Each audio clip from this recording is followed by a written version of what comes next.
مریم سے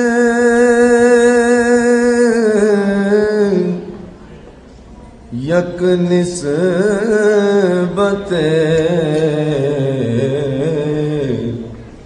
عیسیٰ زیست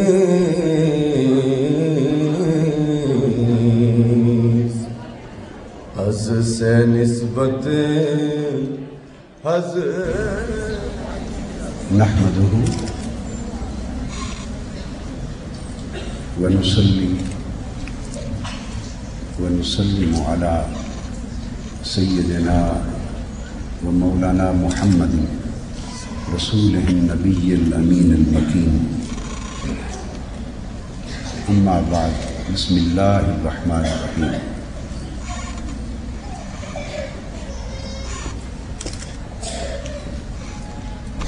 صدر مجلس میاں عمران مسعود صاحب،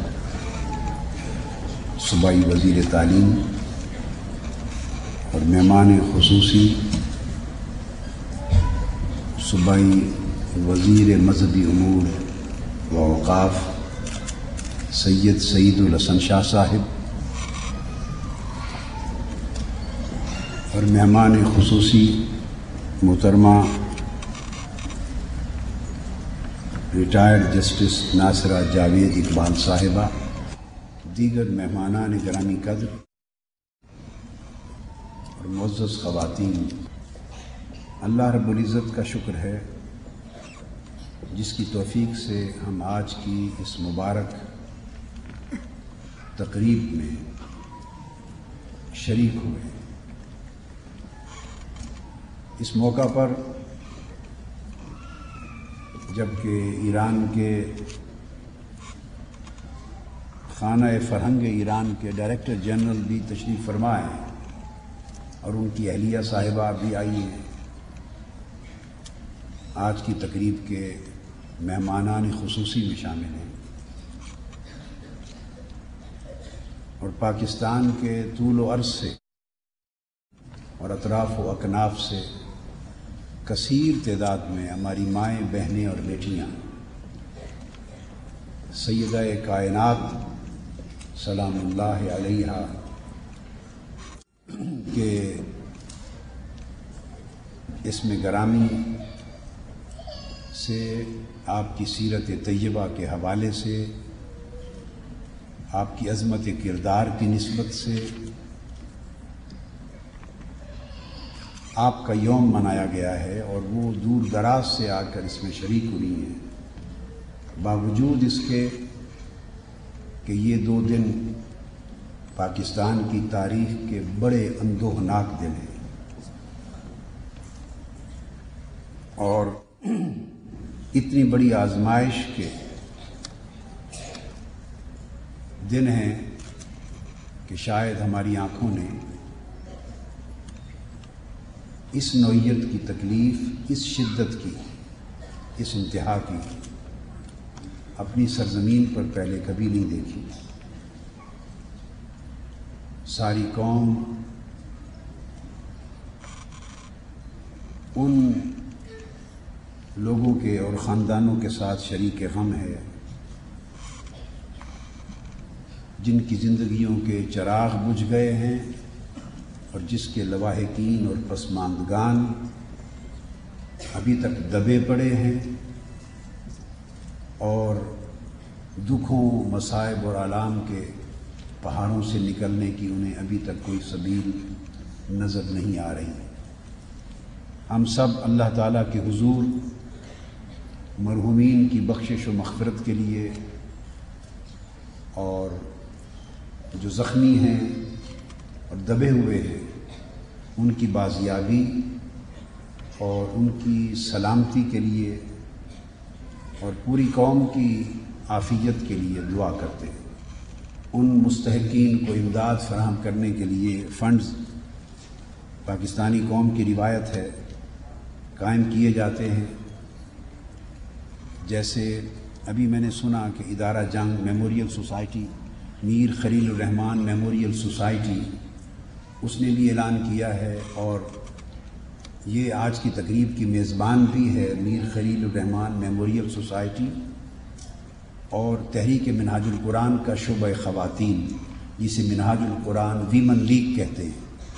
تو یہ جوائنٹ وینچر ہے، وہ مبارکباد کے مستحق بھی ہیں، اور انہوں نے یہ قدم اٹھایا ہے۔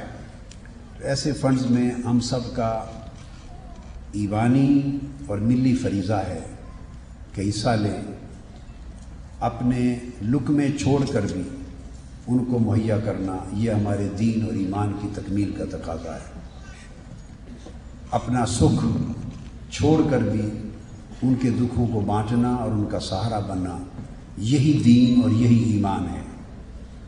جو لوگ ایسے وقت میں دکھیوں کا سہارا نہیں بنتے، ان کی بندگی کی اللہ کی بارگاہ میں کوئی ضرورت نہیں ہوتی۔ تو قوموں کا یہ وقت ان کے کردار کے، ان کے ایمان اور ان کے دین اور ان کی غیرت ملی، اس کا امتحان ہوتا ہے، اور میں امید کرتا ہوں پاکستانی قوم اس میں ہرگز پیچھے نہیں رہے گی۔ یہ جذبہ الحمدللہ پاکستانی قوم میں اقوام عالم سے بڑھ کر ہے، کم نہیں ہے۔ اس موقع پر تحریک منہاج القرآن کا ایک شعبہ ہے جسے منہاج ویلفیئر فاؤنڈیشن کہتے ہیں۔ اس کا ہیڈ کوارٹر ہمارا لندن میں ہے۔ یہ پورا گلوبل شعبہ ہے منہاج ویلفیئر فاؤنڈیشن۔ جیسے تحریک منہاج القرآن کا مرکز ہیڈ کوارٹر لاہور میں ہے، منہاج ویلفیئر فاؤنڈیشن کے ہیڈ کوارٹر لندن میں ہے۔ چونکہ اس کے تحت پوری دنیا میں امت مسلمہ پر جہاں بھی مشکلات آتی ہیں تو منہاج ویلفیئر فاؤنڈیشن کے ذریعے تحریک منہاج القرآن ہر جگہ اپنی بساط بھر انسانیت کی خدمت کے لیے پہنچتی ہے۔ تو اسی کا یہاں پر جو آپریشن ہوتا ہے وہ اس کی برانچ ہوتی ہے، لہذا اس کی طرف سے میں فوری طور پر امدادی اور ان کی بحالی کے فنڈ کا اعلان کرتا ہوں، کیونکہ میری ابھی گفتگو متعلقہ شعبے کے سربراہ سے اور فنڈز کی دستیابی کے بارے میں نہیں ہو سکی، لیکن یہ ہے کہ یہ فنڈ جس کا میں اعلان کر رہا ہوں یہ کم سے کم ملینز میں ہوگا، اس کا میں اعلان کرتا ہوں۔ اب وہ کتنے ملینز ہوتا ہے، 2 ملین، 4 ملین، 5 ملین، کم و بیش میرا اندازہ ہے کہ 50 لاکھ سے کم نہیں ہوگا، جس کا میں اس بحالی اور امداد کے لیے منہاج ویلفیئر فاؤنڈیشن کی طرف سے اعلان کر رہا ہوں۔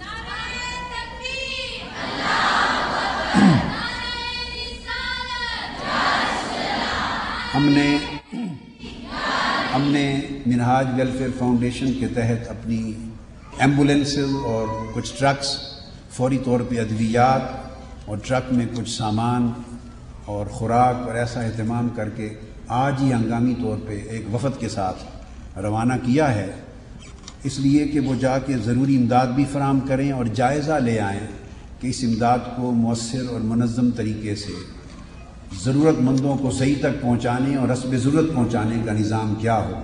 ایک آدھ دن میں ڈٹرمن کر کے تو پھر وسیع پیمانے پر اس کا آغاز آگے کر دیا جائے گا۔ آپ لوگ بھی اس میں جس فاؤنڈیشن اور جس پلیٹ فارم کے ذریعے بھی آپ کو سہولت ہو اس میں شریک ہوں، مگر ان کی مدد اس وقت پوری قوم کا بنیادی فریضہ ہے۔ اور حکومت پاکستان سے میری درخواست ہے کہ وہ اپنے تمام تر وسائل، توانائیاں، افرادی قوت اور افواج پاکستان کے جوانوں کی قوت بطور خاص میکسیمم جتنا پاسبل ہو سکے بروئے کار لائے اور ان دبے ہوئے لوگوں کی ہر صورت مدد کرے۔ مجھے آج آتے ہوئے اطلاع آئی، ٹیلی فون پہ اطلاع ملی کہ کچھ لوگوں کے موبائل فون آ رہے ہیں کہ ہم ابھی تک زندہ ہیں، ہمیں آ کے اسلام آباد کی بات ہے نکالا جائے، مگر وہ معلوم نہیں ہو رہا کہ کس بلڈنگ کے نیچے دبے پڑے۔ یعنی اس انداز کا یہ بحران ہے۔ اللہ رب العزت ہماری سب کی اور امت مسلمہ کی اور پوری انسانیت کی مدد فرمائے۔ آج کی کانفرنس سیدہ کائنات سیدہ فاطمۃ الزہرا رضی اللہ تعالی عنہا کے نام سے معنون ہے، ان کے نام سے منسوب ہے۔ آپ کا اسم گرامی آپ کو معلوم ہے فاطمہ ہے۔ مسند دیلمی میں ابو ہریرہ رضی اللہ تعالیٰ عنہ روایت کرتے ہیں، اور مستدرک حاکم میں امام حاکم حضرت علی رضی اللہ تعالیٰ عنہ سے روایت کرتے ہیں، فرماتے ہیں کہ آپ کا نام فاطمہ اس لیے رکھا گیا، اور آپ اندازہ کریں کہ نام پیدائش کے وقت رکھا جاتا ہے۔ حضور علیہ السلام نے آپ کا نام فاطمہ اس لیے رکھا، انما سمیت فاطمہ لأن اللہ فطمها وحجبها عن النار۔ فاطمہ فتمن سے نکلا ہے یہ لفظ، اس کا مطلب ہے روک بن جانا، ڈال بن جانا، روک لینا۔ تو فرمایا کہ ان کا نام فاطمہ اس لیے ہے کہ اللہ تعالیٰ نے ان کو دوزخ کی آگ سے، اور ایک روایت میں ہے ان سے سچی محبت کرنے والوں اور ان کی سچی پیروی کرنے والوں کو دوزخ کی آگ سے اللہ تعالیٰ نے ان کو روک لیا ہے، محفوظ کر لیا۔ آپ کا لقب بطول ہے۔ بطول کا لفظ عربی زبان میں باطلن سے نکلا ہے، اور اس کا معنی ہے قاطعہ و ابانہ۔ قرآن مجید کا یہ لفظ اور یہ آیت اسی سے ہے، وَتَبَتَّلْ إِلَيْهِ تَبْتِيلًا۔ اور اے بندے اللہ کا نام جپ، اللہ کا ذکر کر اس کے نام کا، اور ہر ایک سے کٹ کر اسی کا ہو جا۔ یہ تبتل کا معنی ہے، تبتل اور تبتیل کا۔ تو یہ تبتل اور تبتیل بھی باطلا سے نکلا ہے، اسی سے بطول نکلا ہے۔ تو اس کا معنی ہے کہ آپ وہ ہستی ہیں کہ عبادت گزاری میں آپ فنا فی اللہ تھیں، اور توجہ الی اللہ میں کامل تھیں، اور تفرغ الی اللہ اور تبتل الی اللہ میں اس مقام پر تھی کہ وہ دنیا کی ہر رغبت اور ہر چاہت اور ہر خواہش سے مکمل طور پہ کٹ کر قلباً و روحاً اللہ کی ہو گئی تھی۔ تو ان کا کاملاً اللہ کی طرف جو رجوع تھا اور تعلق تھا اور ربط تھا، جس کی وجہ سے وہ ان کے دل ہر ایک محبت اور چاہت اور رغبت جو غیر کی ہے اس سے خالی ہو گیا تھا۔ تو آپ کی اس شان استغنا اور شان روحانیت کے باعث آپ کو لقب بطول عطا کیا گیا۔ تیسرا ٹائٹل آپ کا زہرا ہے، تو میں نے چاہا کہ نام کا تجزیہ کر دیں، فاطمہ البطول اور زہرا۔ تو زہرا پھول کو کہتے ہیں، تو اس لیے کہا گیا لأنہا زہرۃ المصطفیٰ، کہ آپ حضور علیہ الصلوۃ والسلام کا پھول ہیں، بلکہ گلشن مصطفیٰ ہیں۔ پھول ہی نہیں ہے، حضور کا گلشن ہے، اور آقا علیہ السلام کے سب پھول اسی گلشن سے پیدا ہوئے ہیں۔ اب میں آپ کی حیات طیبہ کے چند ایسے گوشوں کا ذکر کرنا چاہوں گا جن کا تعلق آپ کی اور ہماری زندگی کی تربیت کے ساتھ اور اصلاح کے ساتھ ہے، اور ان کی حیات طیبہ کے عملی گوشے، اور اختتام پر میں صرف ایک حدیث کی شرح کروں گا تاکہ گفتگو میں دونوں طرح کا جو ذوق ہے اور ضرورت ہے پوری ہو جائے۔ سیدہ کی ولادت ایک روایت کے مطابق، اور جو قول مختار ہے زیادہ مقبول روایت، اس کے مطابق اعلان نبوت سے 5 سال پہلے ہوئی تھی، اور ایک روایت یہ بھی ہے کہ جس سال آپ نے اعلان نبوت فرمایا، یعنی آپ کی بعثت ہوئی، اس کے سال بعد، یعنی آپ کی عمر مبارک جب 41 برس تھی حضور علیہ الصلوۃ والسلام کی، تو سیدہ فاطمہ الزہرا کی ولادت اس سال ہوئی۔ اور اس سے مختلف اور بھی اقوال سن ولادت کے بارے میں ہیں، مگر بنیادی طور پہ یہ 2 قول ہیں۔ اس لحاظ سے جو بات اخذ کرنا چاہتا ہوں، پہلا نقطہ وہ یہ، خواہ آپ اعلان نبوت سے 5 برس پہلے تولد پذیر ہوئی، خواہ اعلان نبوت کے پہلے سال میں آپ کی ولادت ہوئی، دونوں صورتوں میں ایک بات طے ہے کہ آقا علیہ الصلوۃ والسلام کے اعلان نبوت کے بعد جو مصائب و آلام کے پہاڑ، کٹھن مرحلوں کا دور ہے، مخالفتوں کا دور ہے، عزیمتوں کا دور ہے، سازشوں کا دور ہے، مزاحمتوں کا دور ہے، رکاوٹوں کا دور ہے، تہمتوں کا دور ہے، آقا علیہ السلام پر حملوں کا دور ہے. یہ جو پورا پیریڈ ہے وہ سارا پیریڈ آپ کے بچپن میں دیکھا ہے. اس سے میں آپ کی طبع میں، شخصیت میں ان بلٹ صبر، استقامت اور شجاعت کو ڈیولپ بیان کرنا چاہتا ہوں کہ پیدا ہوئی ہیں اور آنکھ کھولی ہے اس ماحول میں کہ جب مخالفتیں ہی مخالفتیں تھیں. تو پھر مخالفتوں میں آنکھ کھولنے والا بچہ نڈر ہو جاتا ہے. وہ اس میں خوف اللہ کے سوا کسی کا خوف نہیں رہتا.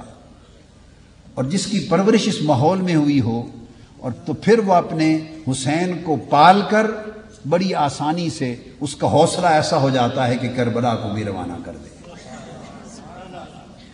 یہ ایک ان بلٹ خوبی تھی. اور اسی میں یہ صحیح بخاری میں جو واقعہ آیا ہے، عبداللہ ابن مسعود رضی اللہ تعالیٰ نے روایت کیا. آپ کی عمر مبارک کوئی 5 برس کے قریب تھی حضور علیہ الصلوۃ والسلام کے اس واقعہ کے وقت. آپ سے کعبہ میں نماز ادا فرما رہے ہیں. معروف واقعہ ہے، آپ نے سنا ہے. تو قریش جمع تھے، مخالفین. ابو جہل ایک پوری مجلس جمع کے بیٹھا تھا اور تانا زنی کر رہا تھا اور لغو گوئی کر رہا تھا. آقا علیہ الصلوۃ والسلام جب سجدے میں تشریف لے گئے تو ایک قبیلے نے بہت بڑی قربانی کی تھی اپنے مذہب کے مطابق. تو اس کی اوجڑی منگوا کے تو آقا علیہ السلام کے اوپر کندھوں پر پشت مبارک پہ رکھ دی، خاصی وزنی. اب دشمن ارد گرد کھڑے ہیں، ٹھٹھا مذاق کر رہے ہیں، تانا زنی کر رہے ہیں اور اونچا اونچا ہنس رہے ہیں. اوجڑی بڑی وزنی آقا کی پشت مبارک پہ رکھ دی گئی ہے. اور اتفاق ہے کہ کوئی مسلمان اور اس وقت موجود نہیں. 5 سال کی عمر میں سیدہ فاطمہ الزہرا رضی اللہ تعالیٰ عنہ نے دیکھا، دوڑتی ہوئی سین کعبہ میں آئیں اور اس عمر میں اتنی وزنی اوجڑی اٹھا کے نیچے پھینکی اور کفار اور مشرکین کا اپنی زبان کے ساتھ مقابلہ کیا. گری اور گھبرائی نہیں. ماؤں کے لیے اور والدین کے لیے خاص پہلو ہے کہ تربیت وہی کام آتی ہے جو بچپن میں ہو جائے. بس اس کے بعد صرف رونا دھونا ہے. یہ میں نے ایک نصیحت کا جملہ بول دیا. بات صرف شکوہ ہی شکوہ ہے اور رونا دھونا ہے. تربیت وہی کام آئے گی جو بچپن سے کر لی جائے. ایک سٹیج آتی ہے جب شخصیت ڈیولپ ہو کے پختہ ہو جاتی، پھر آپ اس کو اتنا بدل نہیں سکتے جتنا بدلنا چاہتے ہیں. مٹی جب کچی ہوتی ہے تو کمہار اسے جس طرح کا برتن میں ڈالنا چاہے ڈال لیتا ہے. جب وہ پک جاتی ہے اور برتن ہو جاتا ہے تو پھر وہ ٹوٹ تو سکتا ہے، ڈل نہیں سکتا. بچپن میں ہماری شخصیت اور کردار اور ہماری طبیعت اور مزاج کی کچی مٹی ہوتی ہے. ماں باپ کمہار کی طرح ہوتے ہیں، وہ جس طرح ڈھالنا چاہیں گنجائش ہوتی ہے کہ ڈال لیں. اور اگر وہ وقت لاڈ میں برباد ہو جائے اور بچے جوان ہو جائیں اور بگڑ جائیں تو پھر مشکلات ہوتی ہیں. یہ میں نے پہلی چیز اس میں سے ڈیرائیو کی آپ کے لیے. پھر آپ نے اسی عمر میں دیکھا کہ آپ کی عمر مبارک 7-8 سال کی تھی یا 10-12 سال کی تھی، نوعمری تھی، جب دوسری مشکل، بہت بڑی مشکل آپ کی حیات مبارکہ میں آئی ہے، اور وہ شیب ابی طالب کی 3 سالہ قید تھی. اس 7 سے 10 سال کی عمر مبارک کے عرصہ میں آپ نے 3 سال شیب ابی طالب پہاڑوں کی گھاٹی میں اپنے بابا حضور کے ساتھ اور اپنے خاندان کے ساتھ قید کاٹی ہے. یہ وہ زمانہ ہے جب سوشل بائیکاٹ کر دیا گیا تھا.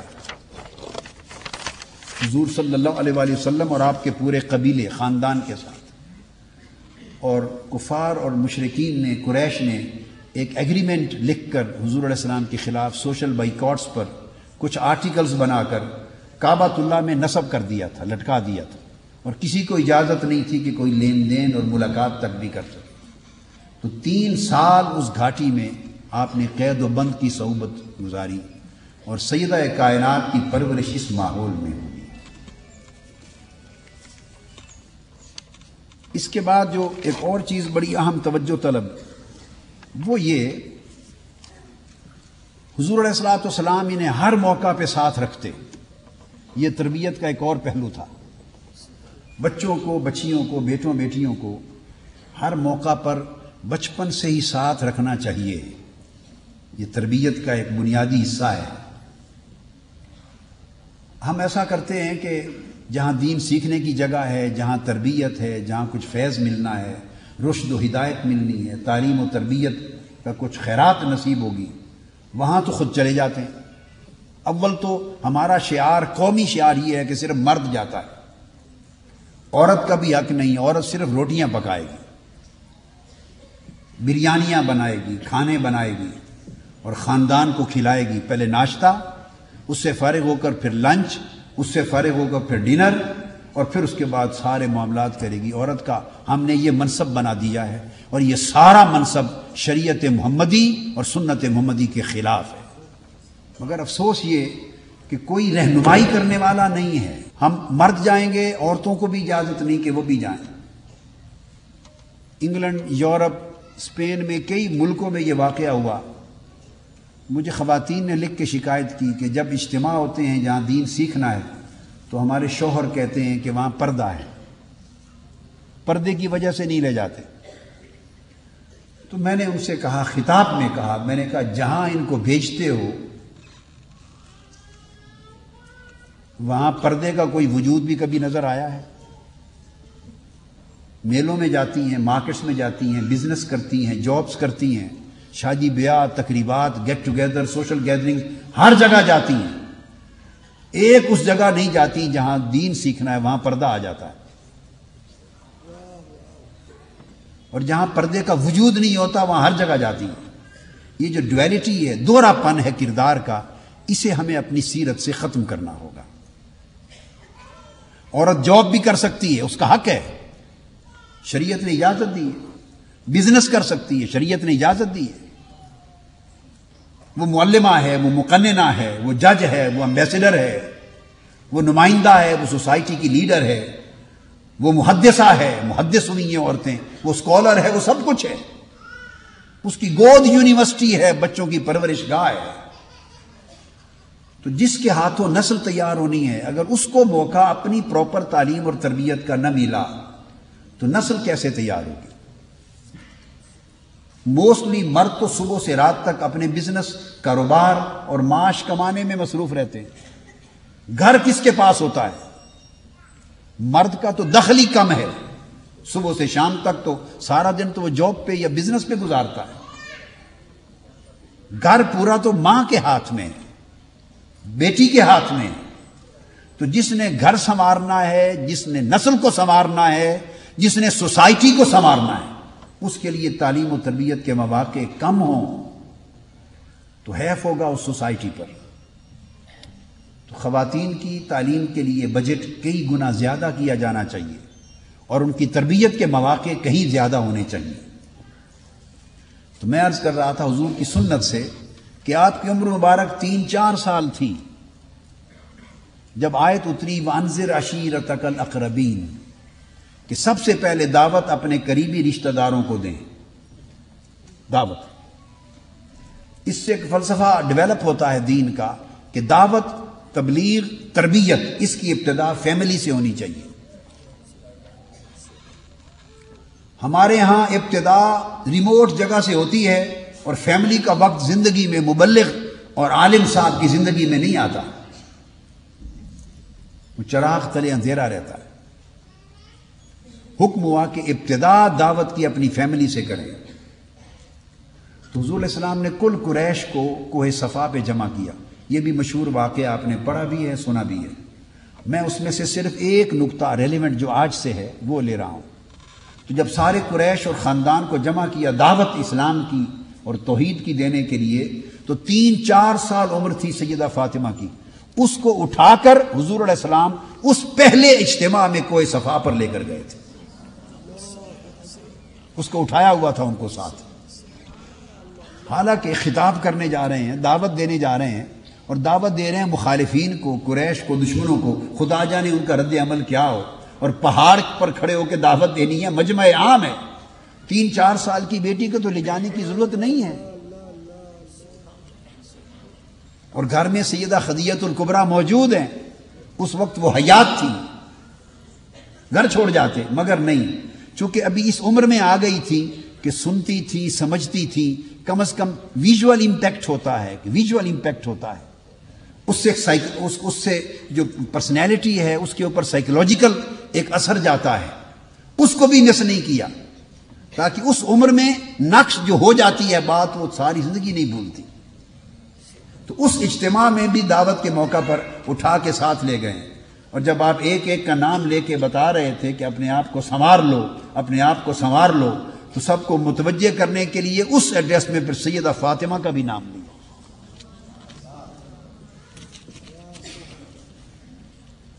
یہ بنیادی جو نقطہ اس میں سے وہ یہ ہوا کہ اس عمر سے انگلی پکڑ کے بچوں کو تربیت کے لیے ساتھ لے کے چل پڑنا چاہیے، اور یہ بچپن کے لیے سیدہ فاطمہ کی سنت ہے، اور بچوں کو تربیت دینے کے باب میں تاجدار کائنات کی سنت ہے۔ اور پھر بہت کم کتب میں آیا ہے، بہت ساری کتابوں میں یہ بات درج نہیں، اتنا کم آیا ہے کتابوں میں کہ شاید آپ میں سے کوئی بھی یہ نہ کہہ سکے کہ میں نے پہلے کہیں پڑھا ہے یا سنا ہے۔ بعض چیزیں کتنی قلیل روایت ہوئی ہیں، ہوتی حقیقتیں ہیں۔ جس رات معراج نصیب ہوا آقا علیہ الصلوۃ والسلام کو، تو آپ کی عمر مبارک اس وقت 9-10-12 برس کے لگ بھگ تھی، تو جس مکان میں آقا علیہ السلام سوئے ہوئے تھے، آرام فرما تھے، اس رات بھی سیدہ فاطمہ کو اپنے ساتھ رکھا ہوا تھا۔ معراج کی شب آپ کے ساتھ تھی۔ جب جبرائیل امین آئے ہیں اور دروازہ کھٹکھٹایا تو دروازہ معراج کی شب سیدہ فاطمہ الزہرا نے کھولا ہے، اور آپ نے پوچھا کون؟ تو آگے سے جواب آیا کہ جبرائیل آیا ہوں براق لے کر، اللہ پاک نے پیغام بھیجا ہے، حضور سے ملنا چاہتا ہے، اللہ ملاقات کے لیے بلایا ہے۔ تو سیدہ کائنات نے جا کے خبر دی ہے، پھر جبرائیل امین آئے اور باقی واقعہ معراج پیش آئے۔ اس سے آپ اندازہ کریں کہ کس طرح آقا علیہ السلام انہیں اپنی قربت و صحبت میں رکھتے۔ اس سے یہ پوائنٹ اخذ کر رہا ہوں کہ کتنی قربت و صحبت میں رکھتے تھے۔ تربیت صحبت سے ہوتی ہے، قربت سے ہوتی ہے۔ والدین بالعموم بچوں پر جو مذہبی طبیعت کے والدین ہیں، ریلیجس مائنڈڈ مذہبی طبیعت کے لوگ، وہ بچوں پر ایسا روب ڈالنے کا ایک مزاج اور طبیعت یا رجحان رکھتے ہیں تاکہ بچے خوف زدہ رہیں۔ یہ خوف زدگی کا کوئی تصور اولاد کے لیے اسلام میں نہیں ہے، حضور کی سنت میں نہیں ہے۔ آقا علیہ السلام کی سنت یہ ہے کہ قربت اور صحبت میں رکھ کے انہیں اپنائیت دی جائے، اتنی شفقت اور پیار دیا جائے کہ وہ پیار کے اندر ہی خوف ہو، اور محبت میں جو خوف ہے وہ دنیا کی کسی شے میں نہیں ہے۔ یہ ایک الگ باب ہے۔ خوف اور خشیت کی جو کیفیت محبت میں ہے وہ وحشت والے خوف میں نہیں ہے، مگر قربت اور صحبت میں رکھیں، پیار دیں، محبت دیں، اور اس طریق سے تربیت کریں۔ اگر خوف زدگی کی کیفیت پیدا کریں گے تو بچے آپ سے دور ہو جائیں گے، فاصلہ ہو جائے گا، وہ دور ہو جائیں گے، چھپ جائیں گے، پھر آپ کے سامنے ڈر کے مارے وہ سب سمیٹ سموٹ کے سیٹ ہو کے آ جائیں گے، اور آپ کے جانے کی دیر ہے تو سب الحمدللہ پھر اپنی پراپر جگہ پہ واپس سب کو چلا جائے گا۔ تو یہ پھر دھوکہ دہی شروع ہو جائے گی، دھوکہ دہی شروع ہو جائے گی۔ اگر پیار، نرمی، محبت اور شفقت اس ماحول میں قربت میں تربیت دیں گے تو دوہرا پن نہیں ہوگا، چھپے ظاہر باطن سب کچھ ایک کردار رہے گا۔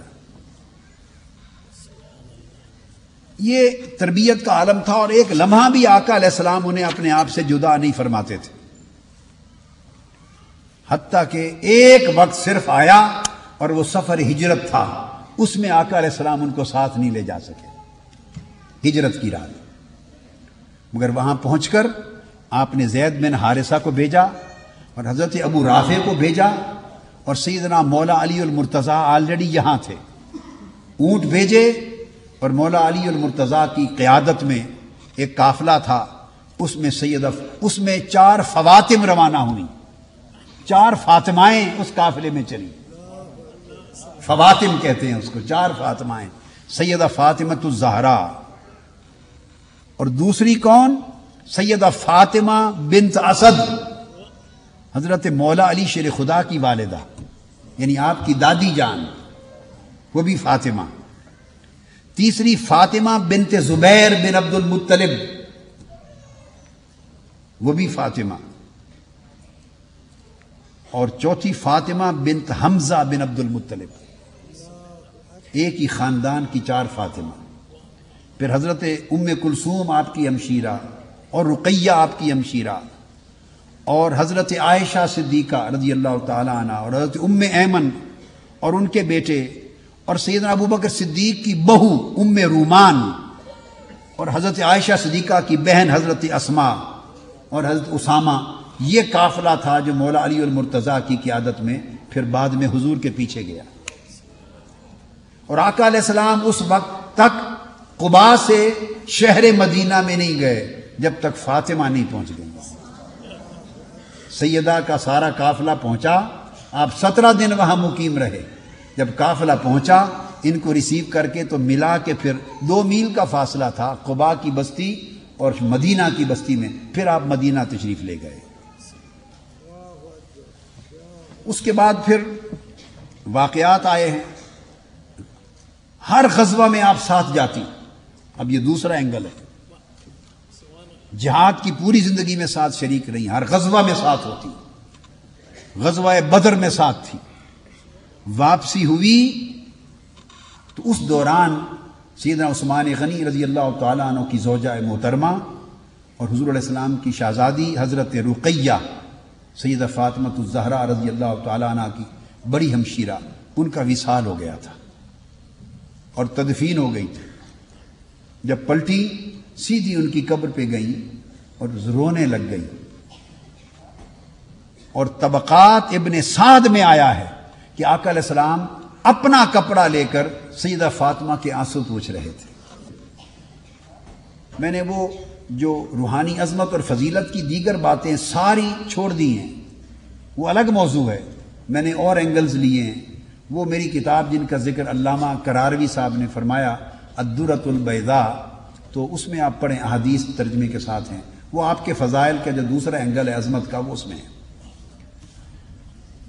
اس لیے میں شادی کی فضیلت کی بات نہیں کی کہ شادی کا امر اوپر ہوا تھا اور امر الہی سے سیدنا مولا علی المرتضیٰ سے عقد ہوا.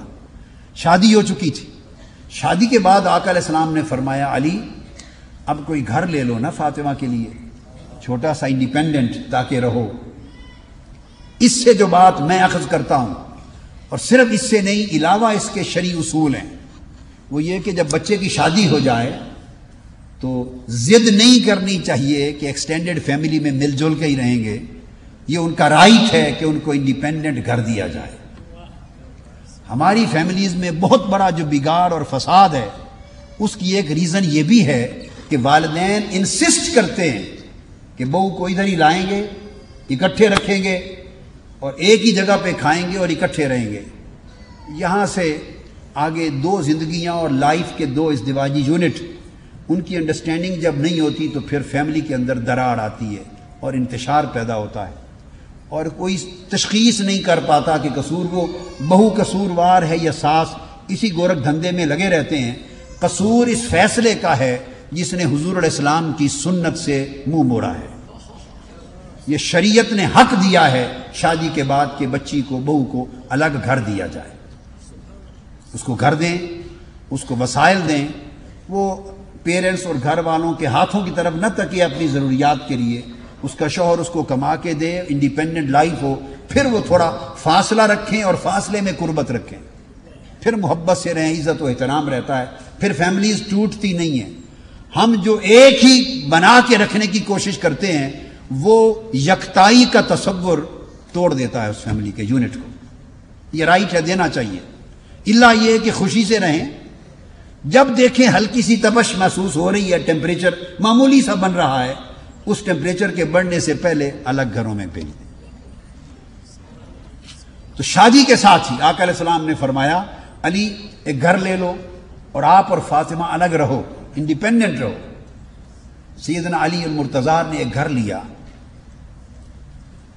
اس گھر کا جو ارینج کیا تو وہ گھر تھوڑے سے فاصلے پر تھا۔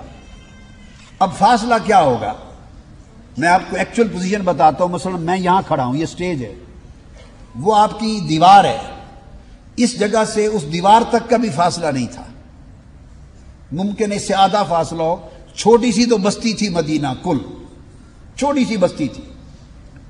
اور آج جو مسجد نبوی کی اس وقت تعمیر ہو جانے کے بعد، نئی تعمیر کے بعد جو حدود ہیں، یہ حدود پورے اس وقت کی بستی مدینہ کے اوپر حاوی ہیں۔ اتنی بستی تھی جس میں آقا علیہ السلام آرام تشریف فرما تھے، اور جنت البقیع جو 2 قدموں کے فاصلے پر ہے وہ قبرستان تھا، اور قبرستان ہمیشہ شہر سے باہر ہوتا تھا۔ تو بستی اتنی تھی، اس بستی میں کتنا دور گھر ہوگا، آپ اس بیسک کنسپٹ کو سمجھیں۔ جو میں نقطہ عرض کرنے والا ہوں کہ آقا علیہ السلام کو اس بستی میں گھر کتنا دور ہو سکتا ہے، اتنی دوری بھی فاطمہ کی خود سے گوارا نہ تھی، محبت یہ تھی۔ تو گھر دور لے لیا۔ جب آقا علیہ السلام کو پتہ چلا کہ گھر وہ لیا ہے، تو یہ عبداللہ بن عامر بھی روایت کرتے ہیں اور عبداللہ بن عباس بھی روایت کرتے ہیں حضرت حارثہ بن نعمان انصاری سے۔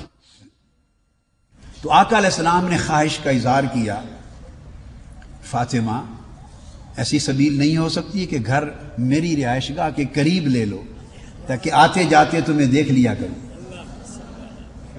اب آپ کا در انور تو مسجد کے قریب تھا، دروازہ مسجد نبوی کے سین میں کھلتا تھا، اس کی تو لوکیشن ایک بڑی اسپیشل تھی، اور وہ گھر مسجد نبوی کی دوسری سمت تھا، بس فرق اتنا تھا۔ تو مسجد نبوی بھی چھوٹی سی تھی جتنی آج ریاض الجنہ ہے، چھوٹی سی جگہ سے۔ تو عرض کیا یا رسول اللہ، حضرت علی سے ذکر کیا، انہوں نے خبر دی کہ یا رسول اللہ حضرت حارثہ بن نعمان انصاری حضور کے غلام ہیں، صحابی ہیں، ان کے مکان متصل آپ کے ساتھ ہیں، اگر وہ ہمارے مکان کے ساتھ ایکسچینج کر لیں تو پھر ہم یہاں آ سکتے ہیں۔ عرض کی بابا جان آپ فرما دیں حارثہ بن نعمان کو، حضور کے غلام ہیں، صحابی ہیں، آپ فرما دیں۔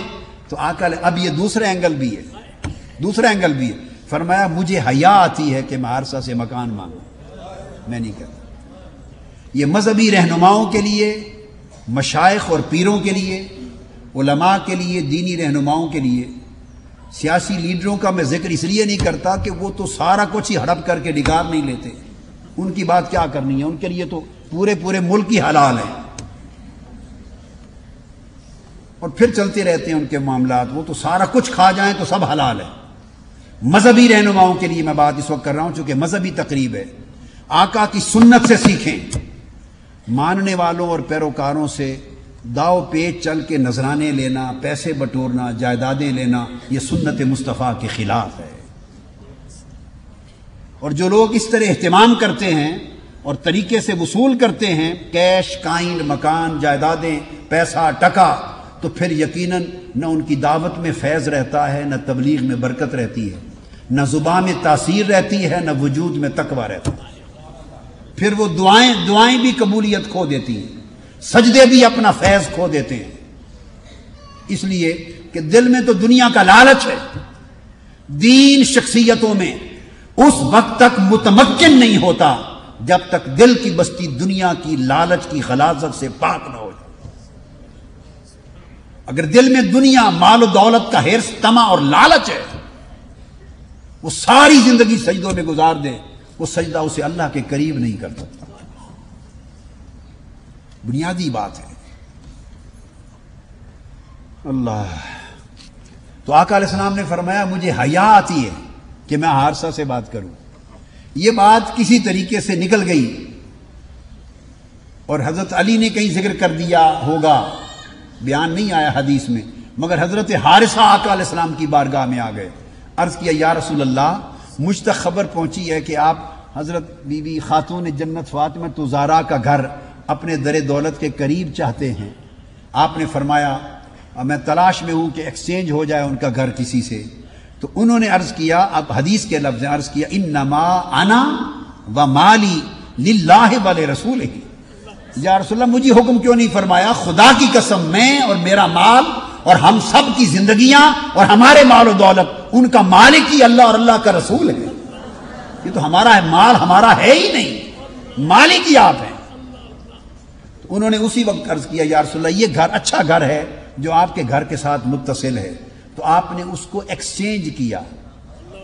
حضرت علی کا فاطمہ زہرا کا لیا ہوا گھر حضرت حارثہ کو دیا اور اس کے بدلے میں ایک ہی سائز کا گھر تھا رقبے کا، یہ گھر لیا، ایکسچینج کیا۔ آقا علیہ السلام خوش ہو گئے۔ اب حارثہ بن نعمان کی ایک بڑی قربانی، ایک خدمت آقا کے قلب اطہر میں خوشی پیدا کرنے کی ہو گئی، خوشی کا باعث بن گئے، حضور خوش ہو گئے۔ نتیجہ کیا تھا کہ پھر ہر روز چاہتے یہ تھے آقا علیہ السلام کہ ہر روز نماز فجر کے لیے نکلتے اور پھر ان کا دروازہ بھی مسجد نبوی میں کھلوا دیا، کہا فاطمہ کے گھر کا دروازہ بھی مسجد نبوی کے سین میں کھلے۔ جب گزرتے اپنے گھر سے تو وہ دروازہ سامنے پڑتا، اس دروازے کے سامنے رک کر ہر روز نماز فجر کے بعد بآواز بلند کہتے الصلاۃ یا اہل بیت محمد، الصلاۃ یا اہل بیت محمد انما یرید اللہ لیذھب عنکم الرجس ویطہرکم تطہیرا۔ اے اہل بیت محمد نماز کا وقت ہو گیا، بس یہ آواز دے کے جگا کے ہر روز جاتے تھے اور پھر یہ آیت پڑھ دیتے جو اہل بیت اطہار کی طہارت اور عصمت کی شان میں اتری ہے، جس نے چادر تطہیر عطا کی ان کو۔ اب یہ آقا کی خوشی تھی اور آتے جاتے جھانک کے دیکھ لیتے اور پوچھ لیتے فاطمہ کیا حال ہے؟ بھی حسن حسین کے رونے کی آواز آ جاتی، بغیر پروگرام اطلاع کے اندر چلے جاتے، میرا حسین کیوں رو رہا ہے، حسن کی اٹھا لیتے۔ بھائی یہی خوشی تھی، یہی چاہتے تھے کہ مجھے یہ سہولت مل جائے اور یہ فراہم کر دی حارثہ بن نعمان نے۔ اب دیکھیے آقا علیہ السلام نے مکان کے صلے میں مکان دیا تھا، احسان تو کسی کا نہیں لیتے، مکان کے بدلے میں مکان دیا، مگر ایکسچینج آف ہاؤسز کے ساتھ ایک خوشی بھی تو ملی تھی نا، اس کا بدلہ بھی نہیں دیا تھا۔ آپ میری بات کو سمجھیں، مکان کے بدلے میں مکان دے دیا، یہ تو ایکسچینج ہو گیا۔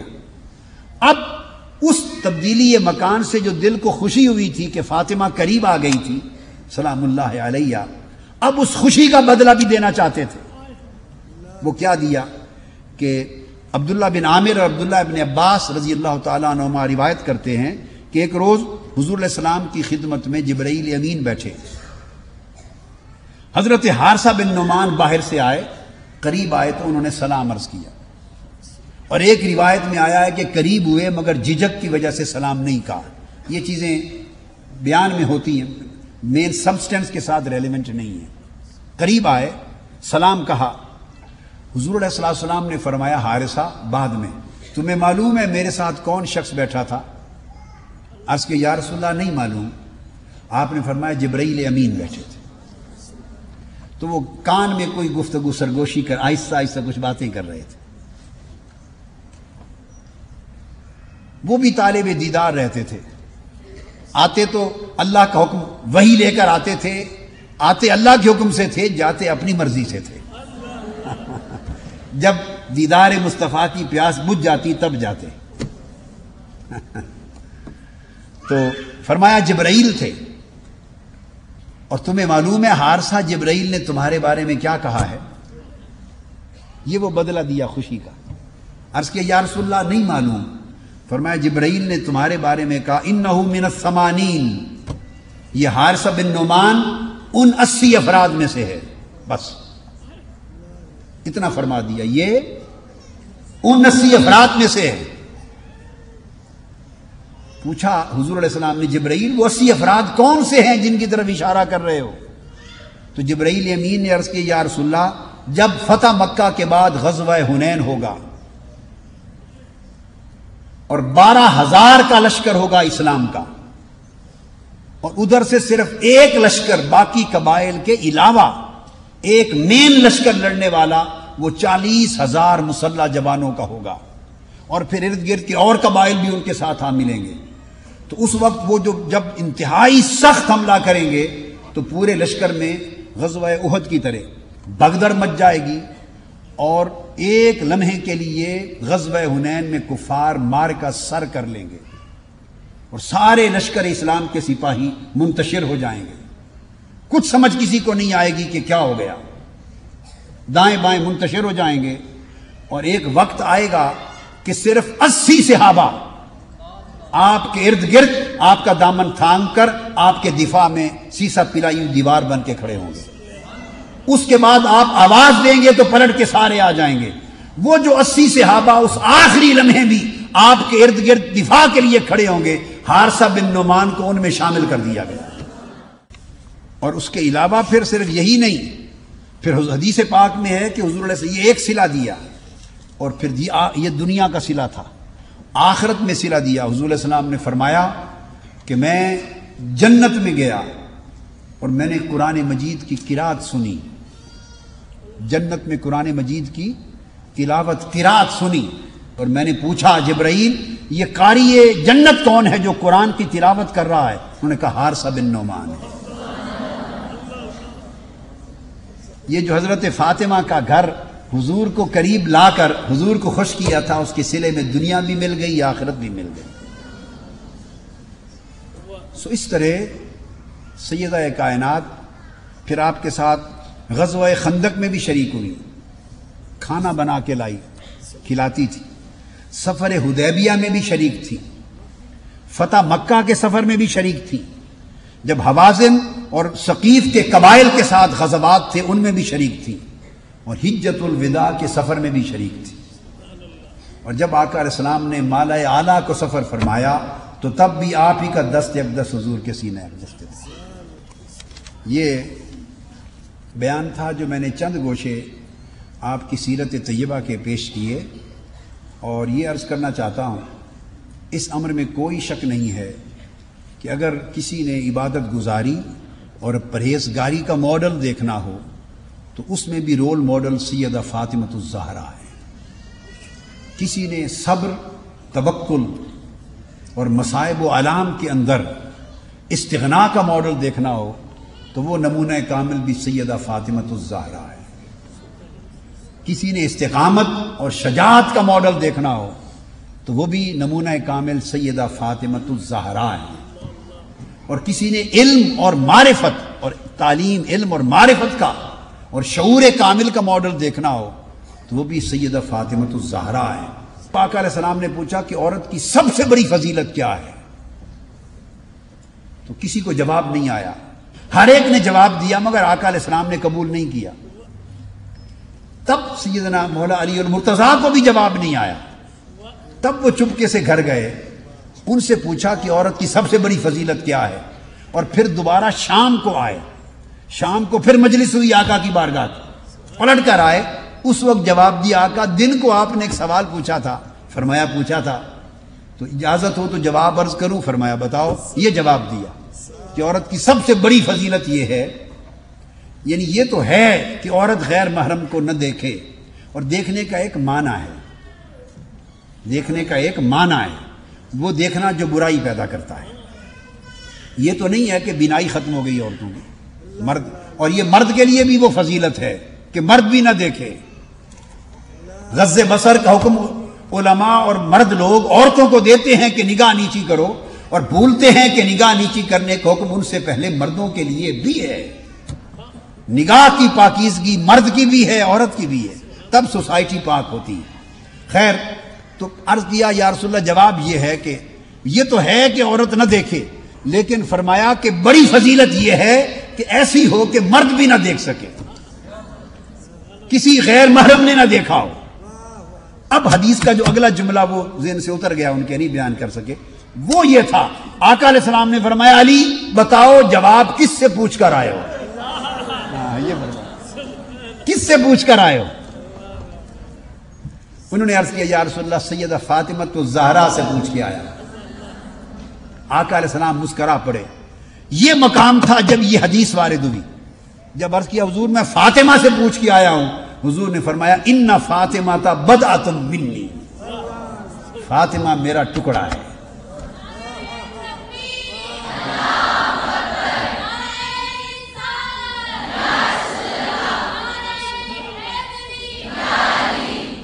اب میں حدیث کی شرح کرنا چاہتا تھا، اس کا ارادہ میں نے ترک کر دیا وقت کی وجہ سے، چونکہ اگر میں اس کی شرح کروں تو وہ بالکل ایک نئی شرح ہے جو آج تک ائمہ حدیث اور شارحین حدیث میں سے کسی محدث نے نہیں لکھی، اور میری زندگی میں کسی محدث کے قلم سے وہ شرح نہیں گزری آج تک۔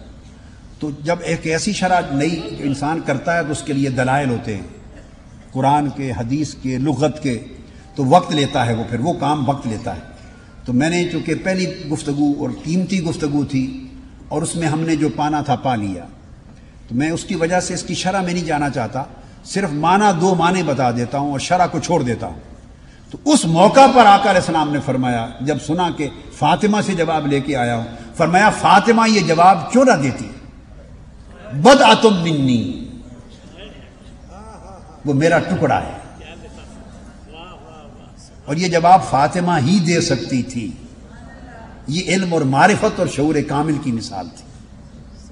اب میں نے عرض کیا کہ شرح چھوڑوں گا، ریفرنسز چھوڑ دوں گا، دلائل چھوڑ دوں گا، صرف معنی سمجھا دیتا ہوں۔ بدعۃ منی پر علماء نے، محدثین نے، شارعین نے، محققین نے سرے سے گفتگو ہی نہیں کی۔ جتنی کتابیں عرب و عجم کی طبع شدہ 1000 سال کے عرصے میں لکھی گئی، تمام مستند معتبر مآخذ اور مصادر میں نے پڑھے، ایک ایک اٹھا کے دیکھا، وہ صرف اتنا ہی لکھ دیتے ہیں، باقی بحث کرتے ہیں بدعۃ منی کا مطلب ہے جسم کا ٹکڑا ہے، بس اتنا لکھ دیتے ہیں، اور اس کے علاوہ بدعۃ پر گفتگو نہیں کی کسی نے آج تک۔ کوئی اور موقع ہوگا تو میں اس پر تفصیل سے گفتگو کروں گا، ایک الگ شرح ہے، لیکن آج صرف آپ کو توفتاً اس کا معنی بتانا چاہتا ہوں۔ بدعۃ منی اگر اس کا معنی کریں کہ میرا ٹکڑا ہے، میرے دل کے جسم کا ٹکڑا ہے، جگر کا ٹکڑا ہے، تو یہ کون سی خصوصیت ارشاد فرمائی؟ ہر بیٹی باپ کے جگر کا ٹکڑا ہوتی ہے، اس میں خصوصیت کیا ہوئی؟ ہر بیٹی باپ کے جگر کا ٹکڑا ہوتی ہے۔ تو پھر اگر آقا علیہ السلام نے اس جواب کے اوپر رسپانس دیتے ہوئے، اپریشیٹ کرتے ہوئے یہ کمنٹ کیا کہ ہاں یہ جواب فاطمہ ہی دے سکتی تھی، کیوں؟ بدعۃ منی، وہ میرا حصہ ہے۔ تو بدع کا جو لفظ ہے اس کے دو معنی ہیں، ایک یہ لفظ عدد کے لیے استعمال ہوتا ہے، عدد نمبرز، اور ایک یہ لفظ ٹکڑے کے لیے استعمال ہوتا ہے۔ عدد کے لیے عربی لغت میں متفق علیہ قاعدہ ہے، اس بات پر ائمہ لغت میں سے کسی لغت کی کتاب کا اختلاف نہیں ہے، نہ تفاسیر میں اختلاف ہے، نہ کسی صاحب علم نے اختلاف کیا ہے۔ یہ لفظ بدعۃ، بدعۃ، بدعن، بدعن اور بدعن، یہ جو لفظ ہے عدد میں استعمال ہوتا ہے 3 سے اوپر اور 9 سے نیچے۔ اگر 10 کی بات ہو رہی ہو نا، 10، تو اس میں 3 سے اوپر 9 سے نیچے کوئی بھی عدد حصہ ہو تو اس کو بدعۃ اور بدعن کہتے ہیں۔ اور کثرت کے ساتھ ائمہ نے بدعن اور بدعن اور بدع یہ یوز کیا ہے 7 کے لیے۔ قرآن مجید میں یہ لفظ بدعن کے طور پر صرف 2 مقامات پہ آیا ہے، سورہ یوسف میں اور سورہ روم میں۔ سورہ یوسف کے بارے میں فلابثا فی السجن بضع سنین، یوسف جیل میں کچھ سال رہے، یوسف جیل میں کچھ سال رہے، بضع سنین۔ تو اس پر کوئی اختلاف نہیں ہے، سب نے لکھا ہے کہ بضع سے مراد 7 سال ہے، آپ 7 سال رہے تھے، تو لفظ بضع 7 کے لیے استعمال ہوا، out of 10، 7 out of 10، and it can be 9 out of 10، not 10، 10 نہیں ہو سکتا، 10 سے 9، 8، 7، مگر عموماً 7 پر استعمال ہوتا ہے۔ اور 7 کا عدد، اور سورہ روم میں بھی یہ لفظ آیا ہے، وہاں بھی 7 سال کے لیے آیا ہے۔ 7 کا عدد 10 میں آپ غور کریں، یہ 2/3 بنتا ہے۔ آپ ذرا کریں، 10 کو 3 حصے کریں، 3.5، 3.5 اور پھر آگے وہ 3.5 تو نہیں بچتا، 3 کریں تو یہ 2/3 بنتا ہے۔ 7 2/3 سے تھوڑا اوپر، باقی 1/3 بچتا ہے۔ اور بدعہ کا معنی شک نہیں ہے کہ ٹکڑا ہے جگر کا، جان کا۔ حضور نے فرمایا بدعہ اور بدعتن کا لفظ یوز کر کہ فاطمہ وہ ٹکڑا نہیں ہے جو ہر بیٹی باپ کا ہوتی ہے، 2/3 جان میری فاطمہ میں ہے، 2/3 جان۔ مدغہ، مدغہ کس کو کہتے ہیں؟ عربی زبان میں دل کو کہتے ہیں۔ مدغہ کے 2 معنی ہیں، ایک معنی ہے دل، تو دل کو مدغہ کہتے ہیں، اور حدیث میں بھی حضور نے دل کو مدغہ کہا۔ تو مدغتم منی اور بدعتم منی کا مطلب آپ نے فرمایا کہ فاطمہ میرا دل ہے، اور دل زندگی اور روح کا مرکز ہوتا ہے، دل مرکز روح ہے۔ گویا فاطمہ کا وہ تعلق ہے میری جان کے ساتھ کہ فاطمہ میری مرکز روح ہے، میری روح فاطمہ میں ہے، میری روح فاطمہ میں ہے، اس لیے جب وہ بولتی ہے تو وہ میرا کلام اور میری معرفت بولتی ہے۔ اور مدغہ کا دوسرا معنی ہے جب ماں کے رحم میں جب ہو جاتا ہے کنسیپشن تو سب سے پہلے نطفہ ہوتا ہے، نطفہ میاں بیوی کے ملاپ سے نطفہ، نطفہ ایک عرصہ رہتا ہے کچھ ویکس کے بعد نطفہ کنورٹ ہو جاتا ہے علاقہ، ایک ہینگنگ میس ہوتا ہے، ہینگنگ میس، وہ اینڈومیٹریم یوٹرس کے اندر ہینگ کرتا ہے جالے کی طرح، اس کو کہتے ہیں علاقہ۔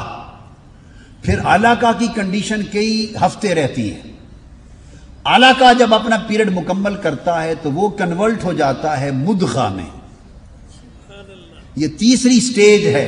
نطفہ علاقہ، قرآن نے کہا فَخَلَقْنَا الْعَلَقَةَ مُدْغَةً فَخَلَقْنَا الْمُدْغَةَ عِظَامًا، جب مدغہ بنتا ہے تو اس پر ہڈیوں کا ڈھانچہ اور گوشت پوست چڑھا کے شخصیت مکمل ہو جاتی ہے۔ تو جب مدغہ تیار ہوتا ہے تو حدیث میں حضور نے فرمایا اس مدغہ میں روح ڈالی جاتی ہے، روح نہ نطفہ کے سٹیج پہ آتی ہے نہ علاقہ کے سٹیج پہ آتی ہے، جب مدغہ بنتا ہے تو روح مدغہ میں آتی ہے، تو گویا جس میں روح آئے اس کو مدغہ کہتے ہیں۔ حضور نے فرمایا فاطمہ تو بدعتم منی و فاطمہ تو مدغتم منی، کہ فاطمہ میرا وہ ٹکڑا ہے جس میں میری روح ہے،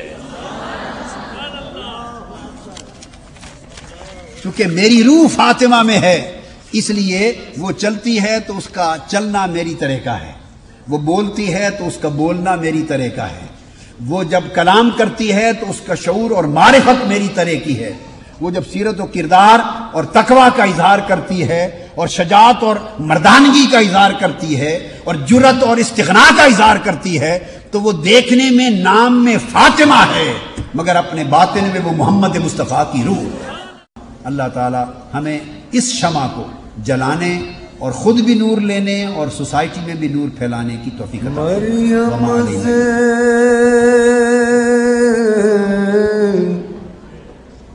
یک نسبت